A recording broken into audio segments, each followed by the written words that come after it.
अरे आप लोग आ गए। नमस्कार, मेरा नाम मानव है। आप देख रहे हैं मुसाफिर हूँ यारों का ये नया एपिसोड। और आप सोच रहे होंगे ये मेरे पीछे आसमान इतना साफ कैसे है। ये साफ इसलिए है क्योंकि हम हैं मसूरी में।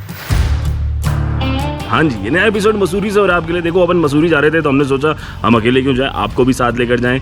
तो इस पूरे मसूरी ट्रिप में हमने क्या कुछ एक्सप्लोर किया और कुछ अनयूजुअल प्लेसेस पे हम जाएंगे, वो कौन सी हैं उसके बारे में बताएंगे। साथ ही साथ वीडियो को एंड तक देखिएगा क्योंकि एंड में मैं आपको कुछ बहुत इंपॉर्टेंट लर्निंग्स बताने वाला हूँ जो मुझे इस ट्रिप से मिली। क्या करना चाहिए, क्या नहीं करना चाहिए, इसके बारे में भी हम चर्चा करेंगे। तो ज़्यादा टाइम वेस्ट नहीं करते हैं, ट्रिप की शुरुआत करते हैं सीधा दिल्ली से, जहाँ से हमने चलना शुरू किया था। सफर की शुरुआत हुई दिल्ली से और हमारी सवारी थी MG एस्टर। इसमें एडास था तो मुझे लगा हाईवे पर चलाने में मजा और आराम दोनों आएगा। 280 किलोमीटर का ये सफर तय करने में लगभग 7-7.5 घंटे का समय लगता है। भगवान भला करे ये लंबे चौड़े नए नवेले हाईवेज का, वरना एक जमाने में ये सफर अंग्रेजी के सफर में तब्दील हो जाता था। खैर, मेरठ, सहारनपुर, रुड़की के रास्ते हम पहुंचे हरिद्वार। दूर से ही सही मां गंगा को नमन करने का मौका हमें जरूर मिला। मसूरी पहुंचने तक अंधेरा हो चुका था, लेकिन एस्टर का स्मूथ स्टीयरिंग और बेहतरीन हेडलैम्प थ्रो से हमारी हिल ड्राइव थोड़ी सी चिल ड्राइव बन गई थी।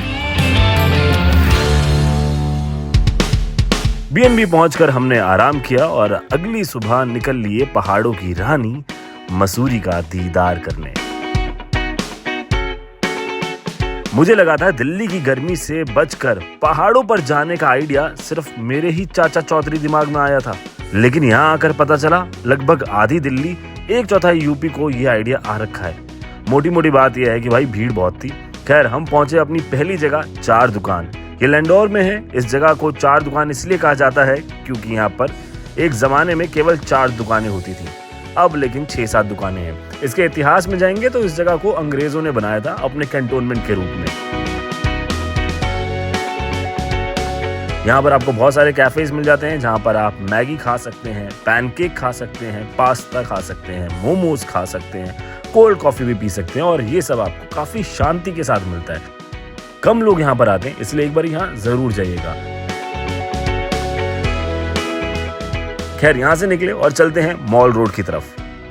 तो ये है मसूरी की मॉल रोड और फिलहाल इस रोड की जो हालत है उसके हिसाब से इसमें से मॉल अलग कर दो, रोड अलग कर दो, क्योंकि रोड तो है ही नहीं। एनीवेज, कंस्ट्रक्शन का काम चल रहा है। तो देखो, मॉल रोड किसी भी हिल स्टेशन पे आना ना बड़ा ज़रूरी होता है। अगर नहीं आया आप तो सोसाइटी आपको एक्सेप्ट नहीं करती। इट इज़ लाइक कि बीटेक करने के बाद MBA करना ज़रूरी होता है, नहीं तो आजकल सोसाइटी जो है वो एक्सेप्ट नहीं करती। एनीवेज, मॉल रोड हर जगह की सबसे पॉपुलर जगह होती है, हर हिल स्टेशन की। तो हमें अपने BNB से लगभग 20 मिनट लगे भट्टा फॉल पहुंचने में और हम पहुंच गए हैं। और यहाँ पर आपको पार्किंग मिल जाती है इस तरह से। ये हमने गाड़ी पार्क कर रखी है, यहाँ पे गाड़ियाँ पार्कड है और यहाँ से रोप वे लेकर आपको आगे जाना होता है। और अगर व्यू की बात करो तो यार क्या लाजवाब व्यू है। मतलब आप यहाँ पार्किंग से भी खड़े होके ना पूरा का पूरा मसूरी का पहाड़ देख सकते हो। वो देखो, ये एक पैनोरामिक व्यू है। अब वहाँ कोने से देखना शुरू करो, ये पूरा पैनोरामिक व्यू है।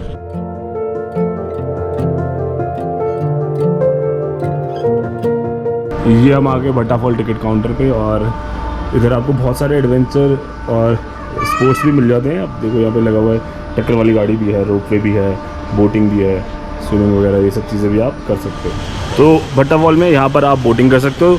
छोटी सी ये मैनमेड लेक टाइप की बनाई हुई है। अब देखो, यहाँ पे काफ़ी क्यूट सी बोट्स हैं।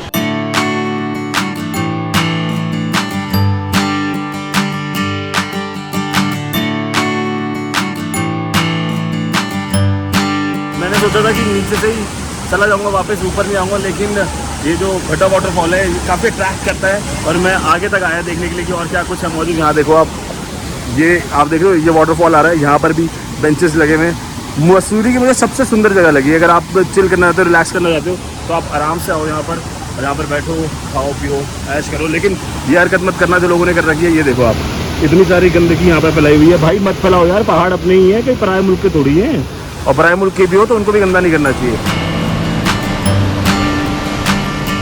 तकरीबन आधा घंटा लगा हमें भट्टा फॉल से लाल तिब्बा आने में। लाल तिब्बा बेसिकली एक सीनिक व्यू पॉइंट है और यहाँ पर कैफ़े भी मिल जाते हैं आपको।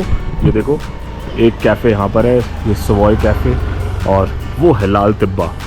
सो बेसिकली एक पहाड़ी की चोटी के ऊपर एक अच्छा व्यू पॉइंट है और यहाँ पर आके आप खा सकते हैं और जो पूरी सीनरी उसका आनंद ले सकते हैं। मैं आपको आगे से सीनरी भी दिखाऊंगा, लेकिन एक लर्निंग जो मिली मुझे वो ये कि जब हम 4 दुकान गए थे, वहाँ से मात्र 900 मीटर की दूरी पर लाल तिब्बा था, हमें तभी यहाँ आ जाना चाहिए था। तो हमारा एक एक्स्ट्रा जो पूरा का पूरा सर्किट था वो नहीं होता, यानी कि जब आप 4 दुकान आए तो वहीं से ही लाल तिब्बा आगे चले जाए। तो ये लाल तिब्बा बाइनोकुलर कैफ़े। लाल टिब्बा में आपको खाने के लिए 2 कैफ़े मिलते हैं। हमने सवॉय में बैठना प्रेफर किया, ऑल्दो लाल टिब्बा कैफ़े भी अच्छा ही लग रहा था। यहाँ पर आप दूरबीन से दूर के पहाड़ भी देख सकते हैं अगर आपको देखने हो तो। और ये मसूरी की सबसे ऊंची लोकेशन है, तो ये थोड़ी ठंडी भी होती है। तो आज का ये एपिसोड यहीं पर समाप्त होता है। मुसाफिर हूँ यारों का पहाड़ों की रानी मसूरी हम आए थे, आपको हमने दिखाया यहाँ पे हमने क्या कुछ किया क्या कुछ नहीं। अब बात आती है लर्निंग सी, क्या आपको सीख मिली यहाँ पर आकर। सबसे पहली बात, पॉइंट नंबर 1, अगर आप मसूरी आ रहे हैं और आप एक पहाड़ों के लिए तैयार ड्राइवर नहीं, यानी कि आपको पहाड़ों पे गाड़ी चलाने का एक्सपीरियंस नहीं है, तो अपनी गाड़ी से मत आइएगा, क्योंकि यहाँ की सड़कें बहुत ही ज़्यादा संकरी हैं, 1 वे रोड्स हैं, सिंगल रोड्स हैं, वहाँ पर चलाना काफ़ी डिफिकल्ट हो जाता है। और जब आपको यू टर्न मारना पड़े तो आपके पाँव तले ज़मीन खिसकने लगेगी, ये वाली प्रॉब्लम आपको आएगी।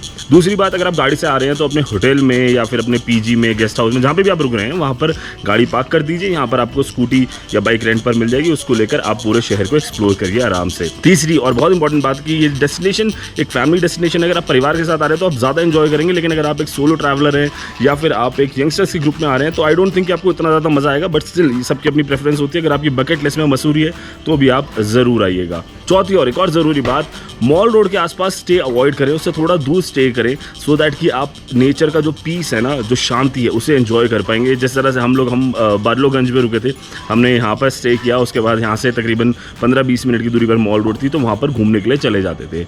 और 4 पॉइंट हो गए शायद, हाँ 5वीं की बात कर लेते हैं। 5 और आखिरी पॉइंट ये है कि कोशिश कीजिए कि अनसीन प्लेसेस ज़्यादा एक्सप्लोर करें, वो प्लेसेस पे ज़्यादा ना जाएं जहाँ पर ऑलरेडी लोग बहुत ज़्यादा जाते हैं। उसका एक रीज़न बताता हूँ कि आजकल ना वो जगह ओवर हाइप हो गई हैं। अब वहाँ जाएंगे आपको भीड़ मिलेगी, फिर आपको लगेगा यार मैं यहाँ क्यों आया था, मैं तो नीचे शहरों में ही ठीक था। तो ये था मुसाफिर हूँ यारों का एक नया एपिसोड। कैसा लगा आपको कमेंट सेक्शन में आके बताएं। अगर आप पहले मसूरी आ चुके हैं या हमसे कोई जगह मिस हो गई है जो कि हमें ज़रूर जाना चाहिए था, आप वो भी कमेंट सेक्शन में आके हमें ज़रूर बताइएगा। अगली बार हम कोशिश करेंगे उसको कवर करें। तो मेरा नाम मानव है। पहाड़ों पर जब भी जाएं तो प्लीज़ पहाड़ों को स्वच्छ रखें, पर्यावरण का ख्याल रखें, एक अच्छे मानव बने। जय हिंद।